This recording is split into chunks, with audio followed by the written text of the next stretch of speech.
Paneer masala curry ఎలా తయారు చేయాలో ఇప్పుడు చూద్దాం. పన్నీర్‌ని పీసెస్ కింద కట్ చేసుకోవాలి. ప్యాన్‌లో ఆయిల్ ఎయ్యాలి. ఆయిల్ హీట్ అయ్యాక పన్నీర్ ముక్కలు ఇలా బ్రౌన్ కలర్ వచ్చే వరకు ఏగనివ్వాలి. ఇలా బౌల్‌లోకి నార్మల్ వాటర్ తీసుకొని వేపిన పన్నీర్ ముక్కలు ఇందులో వేసుకోవాలి.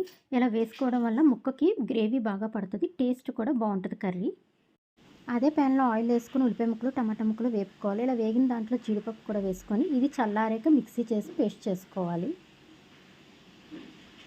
ఇలా నీటిలో వేసిన పన్నీర్ ముక్కలు ఒక ప్లేట్లోకి తీసుకోవాలి. ఈ నీళ్లు పక్కన పెట్టుకోవాలి. కర్రీలో వేసుకోవాలి. అదే ప్యాన్‌లో 2 యాలకులు, 2 లవంగాలు, 2 దాల్చిన చెక్క ముక్కలు, ఒక బిర్యానీ ఆకు వేసుకొని మిక్సీ చేసి పెట్టిన పేస్ట్ కూడా వేసుకొని ఇలా కలుపుకోవాలి. తగినంత ఉప్పు, కారం, పసుపు వేసుకొని ఇలా కలుపుకోవాలి. ఇందులో కొంచెం పెరుగు కూడా వేసుకోవాలి. అల్లం వెల్లుల్లి పేస్టు, ధనియాల పొడి, గరం మసాలా పొడి కూడా వేసుకొని కలుపుకోవాలి.